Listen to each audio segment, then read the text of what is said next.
Okay, we're in a time of disruption, right? Everybody's talking about disruption. I think it's really easy to be terrified in that time. It's really easy to be fearful, and I want to encourage you to be fearless. I want to encourage you to focus less on the fear and more on the opportunity. I don't want you to tell stories about how great radio is to people you know, or to listeners, or to each other. I want you to tell stories about how great your content is, because the content, people care about that passionately. People don't care about radio per se. People care about the content passionately.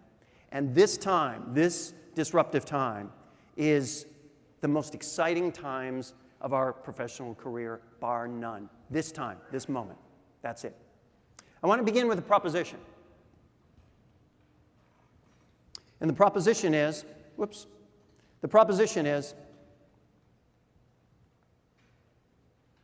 that one enduring thing about public radio is content that's bigger than radio.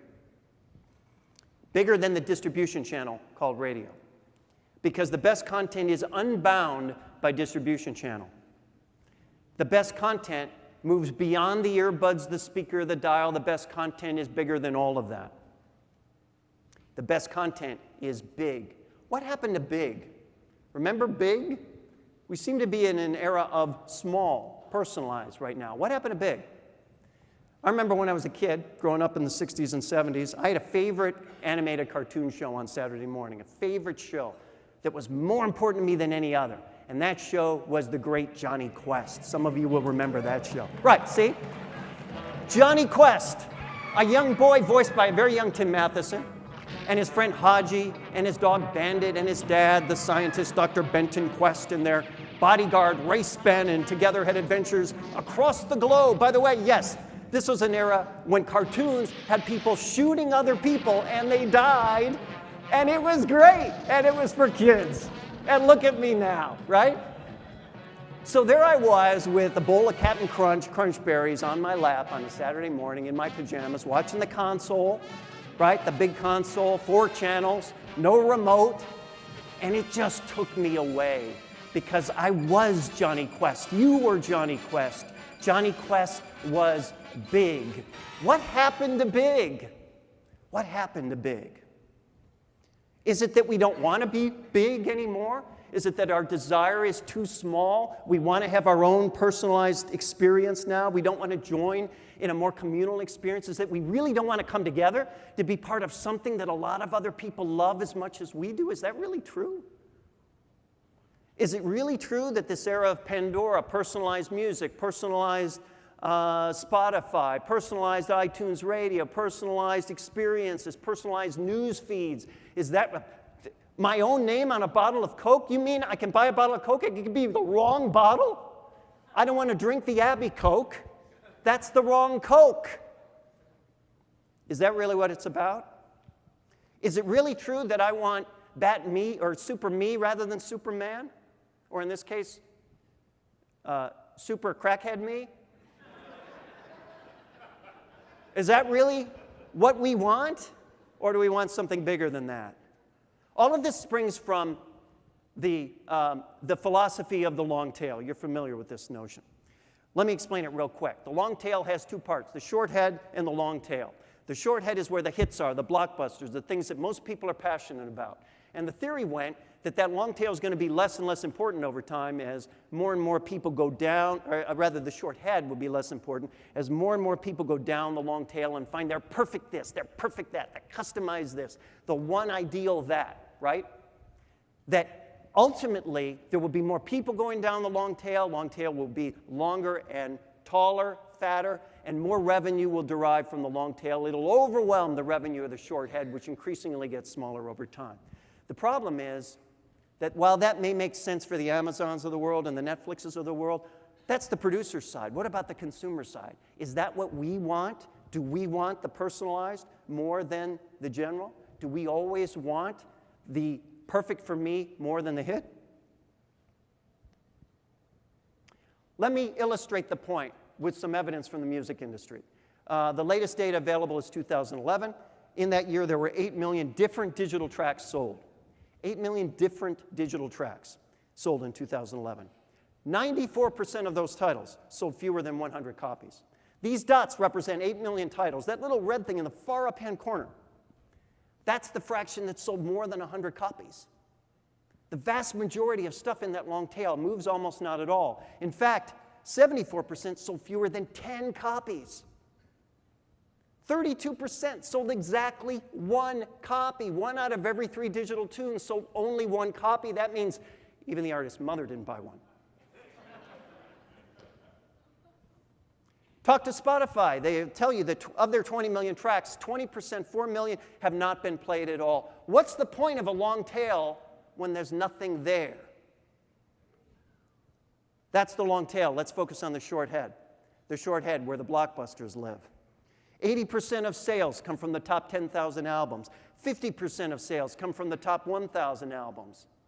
Only 102 tracks sold more than 1 million units each. That's 15% of all sales. Those purple dots you're looking at are not 8 million tracks. Those are all 102 tracks that sold 1 million or more units. That's it. And that together accounted for 15% of all the revenue. So the leverage is amazing. 0.001% of all tracks accounting for 15%. No wonder Disney wants to own stuff like this. Enduring brands all. Now, how do you go big? How do you accomplish this task for your own brands in your own space? Let me walk you through it. I think it begins with recognizing something that I think is really profoundly important, really simple, and really potent. And that's the idea that the content you create is bigger than the channel it lives on. People don't fall in love with distribution channels. People fall in love with content. People don't fall in love with distribution channels. People fall in love with content. And when you love something, you love it completely. You love it wherever it is, and you want more of it. The reason why we want more of this stuff isn't just because it maximizes the revenue for Disney. The reason is because we want more. We can't get enough. So let's take Dave Ramsey, commercial radio broadcaster, got a popular radio show. What you're looking at is a screen grab from Dave Ramsey's website. What you're looking at is a live video stream of his radio show. So wait a minute, what is that? Is that the radio show? Is that television? Is that video? Is that interactive? Is that digital? Is that live event? And the answer is yes. It is all of those things because it is unbound by distribution channels. Great content is unbound by distribution channels. And that's to say nothing of the classes and the events and the workshops and the books that he does, all of which are part of Brand Dave. Kevin Smith, filmmaker Kevin Smith and his partner Ralph Garman host a podcast called Hollywood Babylon. Oh, but it's not only a podcast because this fall that's going to be a show on AMC TV. So what is that? Television show, podcast, radio? It's Kevin Smith is what it is. Welcome to Night Vale, one of the most popular podcasts in the iTunes store. Someone needs to explain to me why it's not on public radio yet. One of the most popular podcasts. You can listen to the podcast, or you can go do one of the numerous live performances in the US, Canada, and abroad and experience it that way. Live performance, what is that? Theater? Is it radio? Is it podcast? What is that? Oh, and also you can go to the merch store and buy some merchandise. So this is one brand expressed in numerous ways across numerous platforms. Why? Because we want it that way. Ellen, TV show, except when it's a radio show. The audio cast of The Ellen Show is now going to be broadcast on Sirius XM. So what is that? Radio? Television? Yes, it's Ellen. And of course, Red Bull is an energy drink, unless, of course, it's a print publication. And so much more. So much more. Here's the model. This is what I call the brand map. At the center goes whatever brand you're dealing with, and on the perimeter are all the means of expressing that brand in other ways. Your brand goes at the center, the ways of expressing it go on the perimeter. So for example, let's take a name close to home, our friend Ira Glass. What does brand Ira look like? Here's a brand map for Ira. He exists in all these places and ways, in all these forms. Radio, books, CDs, etc. Showtime relates to the Showtime deal that he had a while back. Disney, big corporate entity. Look at all the elements of Disney. across all the platforms, all the ways in this that brand is expressed elsewhere. Now, Disney is not just a brand, it's also a holding company for other brands. We could pull out, for example, one of their brands, ESPN, and do a brand map of that. And that's what that looks like. We forget things like the ESPY Awards are about ESPN. The X Games are a product of ESPN. Grantland and Nate Silver are assets of ESPN. This is that brand expressed in multiple ways across multiple platforms. What about Frozen? Would you say that's an enduring brand? Oh, I think so. What does their brand map look like? Unbelievable. By the way, the folks at Disney, when they get an asset that they can do something with, they take that asset, they meet with all their departmental people from across all platforms, and they come together to say, how can we leverage this across all our platforms? Across all our platforms, how can we leverage it? Not just to maximize revenue and shareholder value, but also because you and I want it that way. When we fall in love with content, we love it completely. We love it everywhere. So take your brand or brands, put it in the center, and fill out the perimeter, and that's your brand map. Now, it's possible to, anybody can do an ALS Ice Bucket Challenge, but it comes to certain brands who have the ability to do it big. Dave Ramsey is one of those. 3, 2, 1.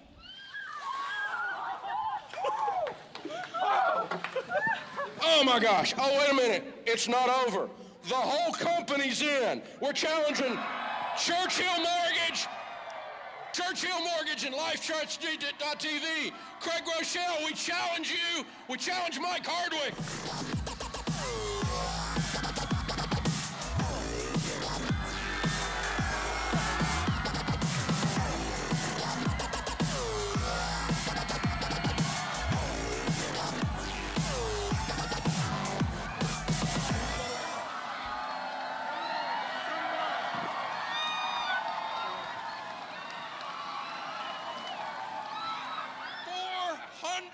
People, man. So remember to be fearless, to think big, to think beyond the platform, beyond the distribution channel, and to remember that this moment, this disruptive moment, is the most exciting part, the most exciting moment in your entire professional lives. Thank you so much.